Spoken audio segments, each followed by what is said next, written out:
Muy buenas a todos, aquí Adolfo Ruiz Calleja en un nuevo podcast del blog numismático. En este caso voy a hablar de la presencia de la palabra lima en la moneda inglesa, unas monedas acuñadas en 1746 y que indican lima.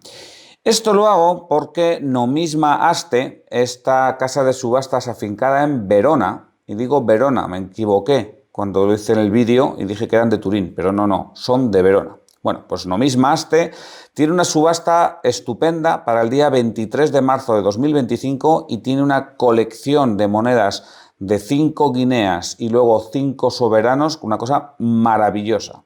Os he mostrado en un vídeo algunas de estas piezas, las más significativas, y entre ellas hay una de 1746 con la palabra lima. Y vamos a ver qué significa esa palabra lima, que además no solo la encontramos en la moneda de 5 guineas, sino también en otros módulos, tanto de oro como de plata. Pero bueno, vamos a las 5 guineas como tal, esas que os mostraba en el vídeo. Pues es una moneda que es digamos, el buque insignia de la numismática inglesa en el siglo XVIII. Se acuñaron desde 1687 hasta 1777. Y bueno, pues fueron monedas de oro acuñadas en la Ceca de Londres, en muchos casos con oro que llevaba la corona británica y en otros casos con oro que llevaban los comerciantes privados. Esto es algo que en el siglo XXI nos extraña mucho, porque nosotros no es que podamos ir a una casa de moneda y decir, oye, que yo quiero acuñar tanta moneda. No se nos permite porque son monedas fiduciarias. Pero cuando la moneda tenía un valor intrínseco, un valor concreto, pues entonces sí que se permitía, bajo ciertas circunstancias, había una regulación, obviamente, para que haya comerciantes que fuesen a la casa de moneda y entregasen su oro o su plata, pagasen un dinero por la monedización y se llevasen las monedas correspondientes que luego podían circular. Esto se daba en muchos lugares de Europa, incluyendo en el Reino Unido. La cuestión del Reino Unido es que hay veces que aparecen ciertas marcas en las monedas que nos indica el origen de ese oro, ¿no? Que nos indica, o de esa plata, ¿no? En el caso de las 5 guineas aparecen a veces un elefantito ahí debajo del busto del monarca. Ese elefantito, bueno, no hay ningún registro de qué significa, pero bueno, todo apunta a que está refiriendo a la Royal African Company, la Real Compañía Africana. Esta, bueno, pues compañía que se manejaba mucho por África, especialmente por el Golfo de Guinea, de ahí extraía mucho oro y este oro luego lo llevaba a Londres para su amonedación. Entonces, esas amonedaciones privadas, pues se ve que algunas de ellas incluyeron el elefantito. Por cierto, que se les llama guineas a estas monedas, a la unidad, justamente porque buena parte del oro provenía del Golfo de Guinea. O sea, fue primero un nombre popular que luego, bueno, pues se ha generalizado, eso de Guinea. Bueno, hay otras, también de otra compañía, más conocida todavía que la Royal African Company, que es la East Indian Company, o sea, la Compañía Británica de las Indias Orientales. Entonces, del inglés East Indian Company, pues aparecen sus 3 siglas, E y C, y nos podemos encontrar con algunas monedas de 5 guineas que debajo del busto del monarca aparece E y C. Bueno, pues ya sabemos que esa emisión fue una emisión privada por parte de esta empresa. Y después hay otras que estas nos llaman mucho más la atención a los hispanos, que son las que tienen nombres de ciudades hispanas, que, digamos del Imperio Español. Concretamente 2 ciudades, Vigo y Lima. La de Vigo son una emisión del año 1706 y esas monedas al menos se supone que se hicieron con la plata y con el oro robado en la batalla de Rande. Esta batalla de Rande fue una batalla, como digo, del año 1706, de saqueo, donde, bueno, pues los ingleses, como siempre, ¿no? Pues han robado todo, nos hemos llevado todas las riquezas de... No, la realidad fue que la inmensa mayoría de la carga se había descargado en Vigo, pero bueno, pues sí que pudieron apresar cierta parte y se cree que con esta parte acuñaron monedas, ¿no? Monedas de oro y también monedas de plata. Mucha más plata que oro, porque bueno, pues los galeones o los barcos españoles pues venían de América, donde había mucha más minería de plata que minería de oro. Y por lo tanto, pues la mayor parte de la carga, la mayor parte de lo que pudieran robar estos ingleses, pues era plata y no oro. Entonces, bueno, pues tenemos las monedas de Vigo, que también hay en formato 5 guineas, que bueno, es una moneda carísima y muy rara. Y la otra, también cara, también rara, es de Lima, y esta es del año 1746. Esta moneda, un ejemplar de ellos lo ofrece Nomismaste, pues viene a ser más o menos lo mismo. Y es que hubo, bueno, pues cierto saqueo relacionado de alguna manera con Lima y que, bueno, pues acabó este plata, este oro acuñado en Londres, convertido en moneda inglesa. Como digo, se acuñaron pocas monedas de oro, muchas monedas de plata o un número significativo. A día de hoy no es demasiado difícil ni tampoco demasiado caro hacerse con una moneda de plata que indique Lima o incluso que indique Vigo, pero las monedas de oro sí. Las monedas de oro sí que requieren, bueno, pues un desembolso que muchos coleccionistas no podemos asumir, así de claro. Bueno, ¿qué sabemos sobre estas monedas que aparecen en Lima, ¿no? ¿Cómo sería su contexto? Bueno, pues habría que irse a la década de 1740, y esto es una década donde el Imperio Español y el Imperio Inglés estuvieron en guerra pues prácticamente toda la guerra, por toda la década, porque ahí estuvo la Guerra del Asiento, que también se le llama, o la historiografía inglesa le llama la Guerra de la Oreja de Jenkins. Y esto empezó en 1739 y acabó en 1748. Yo creo que todo el mundo pues ha oído hablar de esta guerra. Bueno, es muy conocido que se mandó a la Royal Navy, ¿no? Digamos, a la Armada inglesa, al Caribe, con la idea de pues digamos desgajar el Imperio Español, porque bueno, pues al final buena parte de las vías de comunicación del imperio, de las rutas marinas, pasaban por el Estrecho de Panamá y pasaban por la ciudad de Cartagena y también por Cuba, y justamente fueron estos los puertos que Vernon atacó. Atacó el fuerte de Portobelo, atacó el fuerte de San Lorenzo de Chagres.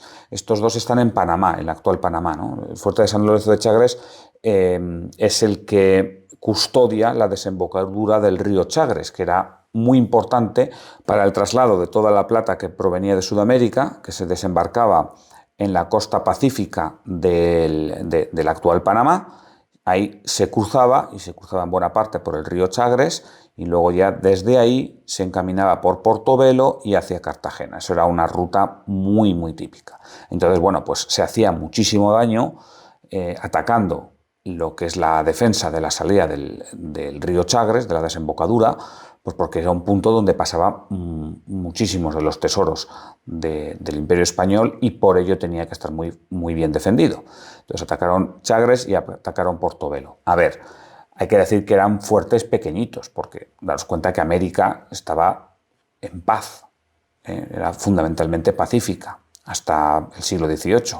Entonces, bueno, pues tampoco debió de ser una gran hazaña para Vernon atacar estos dos fuertes. Y luego ya pues se vinieron arriba, fueron a Cartagena y dijeron, bueno, pues ya conquistamos Cartagena de Indias y ya tenemos controlado toda esta parte del Caribe, y esto es un daño tremendo al Imperio Español. O sea, puede llegar a caer todo el imperio, todo el imperio americano. Bueno, pues ya sabéis lo que pasó, ¿no? Allí fueron 27.000 soldados de la Royal Navy con ciento y tantos barcos, una cosa exagerada, una armada enorme, y bueno, pues estaban 500 hombres defendiendo el fuerte de Cartagena. Claro, quien haya visto los fuertes de Panamá, el fuerte de San Lorenzo de Chagres y el fuerte de Portobelo, y luego vea el fuerte de Cartagena, pues se dará cuenta que no tiene nada que ver uno con otro. El fuerte de Cartagena es, no sé, 30 veces más grande, ¿no? Me lo invento, ¿no? Pero desde luego es muchísimo más imponente. Y no solo eso, y es que los 500 hombres estaban comandados por el mismísimo Blas de Lezo.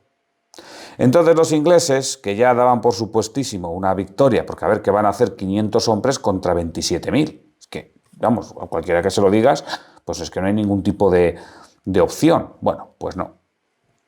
Blas de Lezo aguantó el sitio, como es bien sabido, y Vernon tuvo que volver con las orejas gachas a Inglaterra, hasta el punto que el rey Jorge II obligó que no se hablase del tema nunca jamás. Se sintió totalmente avergonzado y bueno, pero la humillación a los ingleses fue tremenda e incluso hubo una humillación numismática, como todos ya sabemos, porque se habían acuñado cientos de medallas de manera totalmente privada que estaban circulando por Londres y eran unas medallas que ya estaban conmemorando la victoria inglesa, la derrota del Imperio Español, la humillación de Blas de Lezo, y no, luego resulta que los humillados fueron los ingleses. Pero hay que decir que los ingleses son muy buenos olvidando sus derrotas, ¿eh? Y bueno, pues el personaje de Blas de Lezo, toda esta guerra del asiento y demás, pues bueno, fue bastante olvidado por la historia hasta muy recientemente. Pero con esto no acabó la guerra, ¿vale? O sea, digamos que acabó la guerra en América, acabó la guerra en el Caribe. Vernon no pudo conquistar Cartagena, pero la guerra seguía en Europa, porque esta guerra del asiento estaba mezclada con la guerra de sucesión austriaca. Esto es algo que se nos suele escapar. De hecho, a esta guerra del asiento en el Caribe no la conocían por la guerra de Vernon, sino la conocían por la guerra de Italia, porque el mayor teatro de operaciones era Italia. Bueno, la guerra de sucesión austriaca, la verdad es que nunca la he traído al blog numismático. Algún día de estos habrá que hacer algún episodio porque también tiene sus aspectos numismáticos. Esta guerra de sucesión ocurrió cuando el emperador Carlos VI del Sacro Imperio Romano Germánico pues falleció. Tenía una hija que era María Teresa de Austria y estaba en la ley sálica, y ya tenemos a los ingleses apoyando a María Teresa de Austria, mientras Francia y Prusia pues estaba en contra de que ella fuese la emperatriz del Sacro Imperio Romano Germánico. Hay que decir que este Carlos VI es el mismo Carlos III pretendiente de España, ¿vale? Este Carlos III de la Guerra de Sucesión Española. O sea que ya veis, vamos, lo que molestó a este hombre, porque primero para él acceder al trono hubo una guerra de sucesión y luego cuando se quiso morir pues hubo otra guerra de sucesión. Y en ambos casos hubo, vamos, todas las potencias europeas estaban involucradas en la guerra. Bueno, pues en esta situación, de aquí, por un lado, Francia y Prusia contra el Reino Unido, pues al final España también se vio involucrada a favor de Francia y en contra del Reino Unido. Entonces, bueno, esto hizo que la guerra entre España e Inglaterra se prolongase desde 1739 hasta 1748. Luego, bueno, pues al final María Teresa de Austria acabó siendo emperatriz del Sacro Imperio Romano Germánico y España, pues en el Tratado de Paz consiguió para sí el Ducado de Parma, ¿no? Y por eso luego está la dinastía Borbón-Parma. Bueno, en cualquier caso, como España e Inglaterra estaban en guerra hasta 1748, pues aquí no había ningún problema porque los ingleses apresasen barcos españoles o franceses. O sea, estaban totalmente legitimados porque estaban en guerra. Y claro, pues aquí los ingleses hacían las suyas. Agarraban a piratas, que los llamaban corsarios, pero bueno, que al final eran piratas con patente de corso, o sea, con la venia del pirata jefe, que no era otro que el rey de Inglaterra, y bueno, pues iban por el mundo a intentar saquear, básicamente. En uno de estos saqueos se hicieron con monedas o con lingotes de oro y plata, lo llevaron a la ceca de Londres y acuñaron pues moneda de oro y plata inglesa. Y bueno, pues como la proveniencia sería de Perú o de Lima, pues por ello incluyeron Lima en las monedas, pues para más gloria de los ingleses y bueno, aquí mostrando claramente que estas monedas provenían de una victoria al enemigo, pues que no era otro que el Imperio Español. Concretamente, se acuñaron en 1746 monedas con valor de 1 guinea y 5 guineas.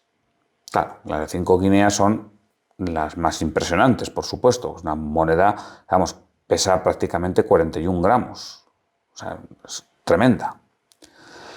También se acuñaron monedas de plata, que como he dicho son mucho más comunes, y se acuñaron con fecha de 1745 y 1746. Se acuñaron monedas de corona, media corona, chelines y monedas de 6 peniques. De todas hay monedas de las dos fechas, salvo de las coronas. En corona solo hay del año 1746. Y bueno, esto es lo que sabemos, los que estamos seguros, lo que todas las fuentes que he consultado coinciden. Ahora queda la pregunta, ¿y de qué galeón concretamente se obtuvo la plata y el oro? ¿O de qué saqueo estamos hablando? ¿Por qué este saqueo está relacionado con la ciudad de Lima?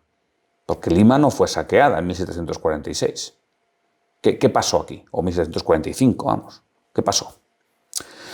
Bueno, pues el qué pasó tenemos dos versiones. Y yo he visto en artículos de divulgación o en descripciones de subastas actuales, o sea, de los últimos años, he visto las dos versiones.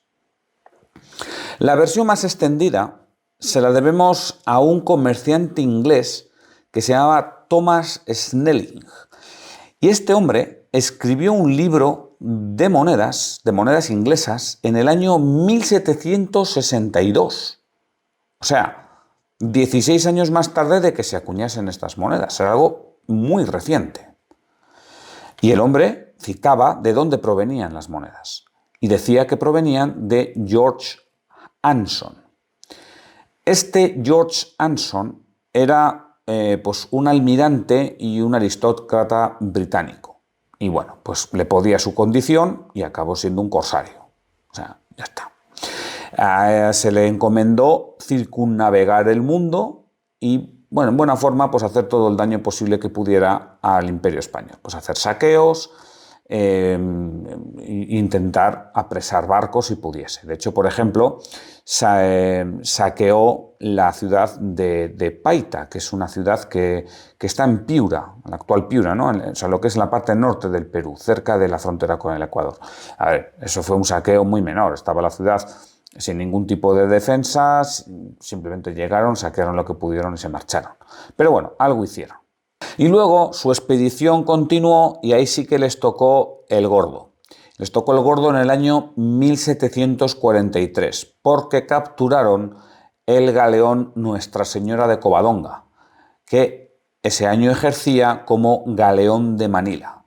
Ya sabéis que había un barco que partía de Acapulco todos los años y llegaba a Manila con un montón de plata y algo de oro, pero fundamentalmente plata americana, y luego regresaba en el tornaviaje con un montón de delicias y de lujos asiáticos a América. Y era un viaje, bueno, pues verdaderamente, ¿cómo decirlo?, lucrativo, ¿no?, para los empresarios que llevasen a cabo este galeón. Bueno, claro, el galeón de Manila estuvo circulando pues desde mediados del siglo XVI hasta finales del XVIII, incluso principios del XIX. Eso es como 250 años de barcos yendo y viniendo por el Pacífico. Pacífico que se le llamaba el lago español, nada menos. Bueno, durante estos 250 años hubo en 4 ocasiones en las que los ingleses consiguieron interceptar el barco y hacerse con él. Lo intentaron muchas veces, pero solamente lo consiguieron en 4 ocasiones.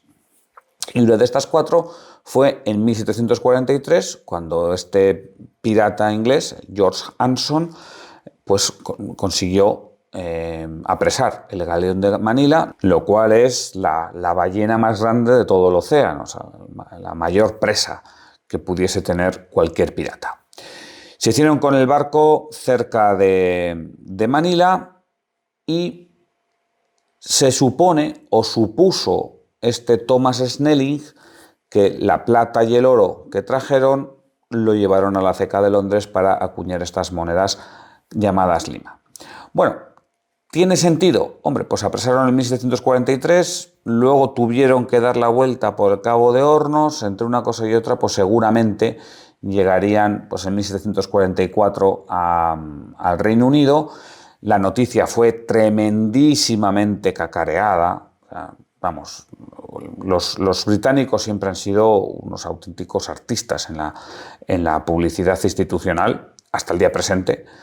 Y bueno, pues dieron muchísimo bombo y platillo, ¿no? a esta caza, ¿no?, del galeón de Manila, que en buena forma conseguía lamer un poco las heridas de la guerra de la oreja de Jenkins, por un lado, y por otro lado también daba un dulce sabor a esta expedición de George Anson, que por otro lado había sido un fracaso. O sea, había ido con 6 barcos y había regresado con 1. Y de los 941 hombres que habían partido con él, regresaron 335 supervivientes. O sea, a todos los niveles hubiese sido un fracaso si no hubiese sido por una presa tan grande. Pero hay un tema. Hay un tema, y es que se sabe que Anson, cuando apresó el galeón de Manila, no regresó con la plata y el oro a Inglaterra, o por lo menos no con todo, sino que se lo llevó a Macao, y en Macao vendió la plata y el oro para hacerse con pues lujos asiáticos e ir con ellos a Inglaterra, porque así iba a sacar un lucro todavía mayor. Entonces, claro, si no llegó con la plata y el oro a Inglaterra, ¿cómo es que están estas monedas que indican Lima relacionados con el tal George Anson? Bueno, pues aquí hay algo que no encaja. Y la cuestión es que ha habido historiadores posteriores que le han dado la vuelta y que han empezado a dudar de la palabra de este numismático, este Thomas Snelling, ¿no?, este numismático de la época. Estos historiadores posteriores vieron que en 1745 hubo otros 2 corsarios, otros 2 piratas, que también apresaron buques. Estos 2 piratas eran Jack Talbot e Ioha Moorcock. Eran, de nuevo, aristócratas ingleses y, bueno, pues no les podía la condición más que de hacerse piratas, de nuevo, con la venia del pirata jefe, que no era otro que el rey de Inglaterra. Piratas o corsarios que los ingleses llaman privateer. No es exactamente igual que el corsario español, pero bueno, para entendernos vamos a llamarlos corsarios y ya está. Bueno, el caso es que estos aristócratas corsarios estaban pues de cacería por el Atlántico Norte, y ahí resulta que se encontraron con 3 barcos franceses, 3 barcos franceses que venían de América, y consiguieron apresar 2 de ellos. Uno pudo escapar. Los que apresaron eran Luis Erasmus y el Marquis d'Antin. No sé si lo estoy pronunciando correctamente, pero bueno, pues 2 barcos.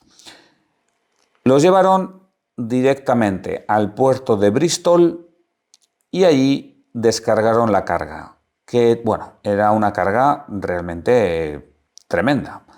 Más de 3 millones de pesos, fundamentalmente en moneda de plata y algo en monedas y barras de oro. También, al parecer, tenían un montón de toneladas de cacao y algunas otras pieles y otros lujos. Pero bueno, solamente en plata y oro había 3 millones de pesos. Una auténtica barbaridad. Si echamos las cuentas a día de hoy, bueno, pues sería como unos 500 millones de euros. Pero claro, las economías de entonces y las de ahora no son las mismas. Dicen los historiadores que esto andará por el 3-4% del Producto Interior Bruto de todo el país. O sea, era, por un lado, un golpe muy significativo al imperio francés, que entiendo yo que si los barcos eran franceses, toda esta plata sería francesa. Y, por otro lado, era todo un enriquecimiento para para el Estado inglés y para la corona británica. De hecho, hay una revista de época que se llama Gentleman's Magazine, y recoge el día 16 de septiembre de 1745 que estos 2 corsarios entregaban 700.000 libras al rey, que era la parte que le tocaba al rey. O sea, que claro, si habían apresado 3 millones y 700.000 iban para el rey, ellos quedaban inmensamente ricos, inmensamente ricos. O sea, imaginad que alguien a día de hoy, con un acto de piratería, ganase, no sé, pues el un 1,5% del Producto Interior Bruto de Inglaterra. O sea, estaríamos hablando de miles y miles de millones. O sea, es una cosa tremenda.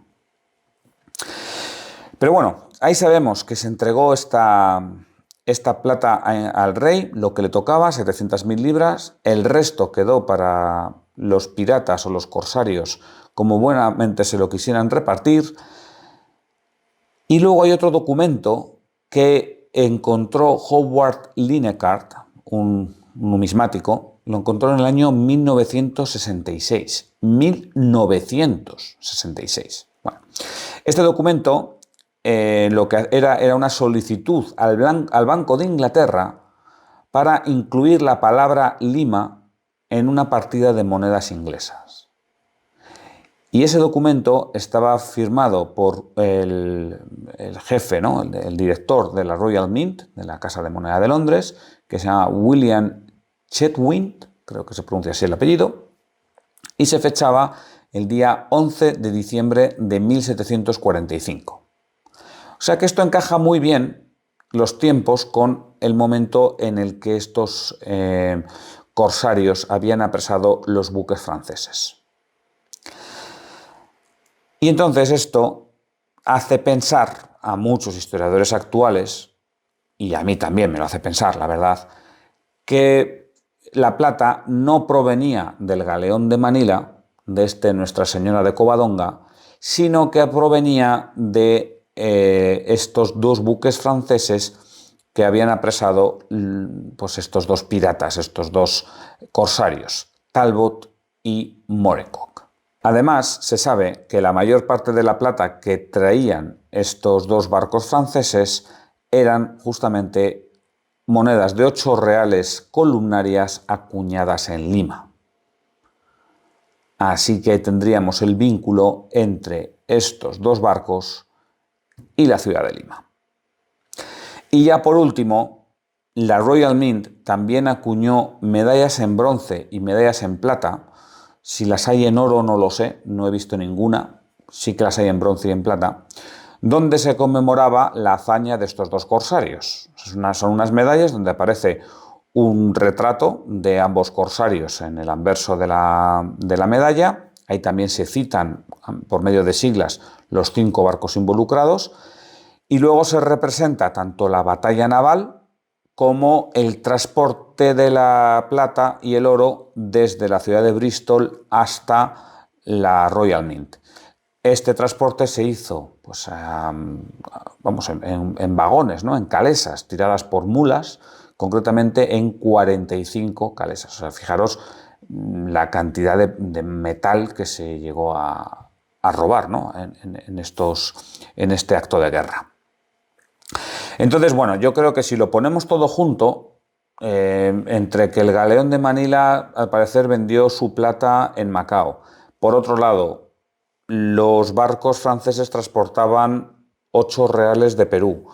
Por otro lado, tenemos que estar en estas firmas, estos documentos que encajan muy bien con la entrega de la plata y del oro por parte de Talbot y Morecock. Y además hay medallas que representan a Talbot y Morecock y que incluso los retratan, pues todo parece indicar que estas medallas de Lima no tienen que ver nada con George Anson, este corsario que capturó el galeón de Manila, y sí que tiene que ver con Talbot y Morecock, que capturaron estos barcos franceses. Y ya solamente nos quedaría un interrogante, y es por qué Snelling se equivocó, por qué cometió ese error. A ver, hay que entender que él no era historiador. Esto era algo muy reciente en su época y él era un comerciante numismático. Probablemente en el momento se hubiese hablado muchísimo de esta captura del galeón de Manila por parte de George Anson. Entonces, bueno, vincular las monedas con la captura del galeón de Manila probablemente a un comerciante también le interesaría, porque así pudiese vender más. Esto ya es cosa mía, es pura especulación. Y si no, pues también es razonable que él tuviese esta confusión, simplemente porque se había hablado mucho de la captura del galeón de Manila, que obviamente también llevaría plata peruana. Y ya por último, habría que preguntarse por qué Talbot y Morecock tendrían interés en que apareciese la palabra Lima en sus monedas. Y es que, claro, ellos iban a llevar la plata y el oro a la Royal Mint y les iban a devolver monedas. ¿Qué más les da que apareciese Lima que no apareciese? ¿Por qué se tenía que identificar las monedas con el saqueo que habían hecho a estos barcos franceses? Bueno, pues esto no es fácil de responder, obviamente. Yo aquí solamente puedo especular, pero si tuviese que especular, diría que esto tiene que ver con que en Londres en su momento ya había un mercado numismático bastante activo. Fijaros que había pues comerciantes, ¿no? que eran profesionales y que incluso escribían libros. Y fijaros también que hubo cientos de medallas que estaban relacionadas con guerras anteriores, ¿no? Bueno, o con una fase anterior de la guerra, ¿no? Estas medallas que representaban a Vernon y a Blas de Lezo. Claro, los ingleses y concretamente los aficionados a la medallística inglesa habían sido humillados porque ellos habían comprado un montón de medallas y habían visto cómo pues, Blas de Lezo le había dado detrás de las orejas a Vernon. Ahora querían resarcirse. Y entonces esta gente estaría muy dispuesta a pagar un poco más, a pagar un plus, a aceptar de muy buen grado unas monedas hechas con plata y oro saqueadas a ese imperio español que les acababa de vencer. Por eso mismo lo de incluir la palabra Lima y no incluir la palabra Francia. Digamos que era una especie de revancha. Esto es, bueno, pues lo que yo opino. Simplemente yo creo que con eso de Lima mejoraría la aceptación de las monedas, les daría un sabor de revancha y se acercarían mucho al coleccionismo numismático, que ya, vamos, era bastante activo en la Londres de mediados del siglo XVIII. Como digo, esto es pura especulación. Esta parte última, Lo otro me he basado en un montón de fuentes que, como siempre, os cito en el artículo que acompaña este podcast. Espero que os haya gustado. Yo sin más me despido. Un saludo y hasta pronto.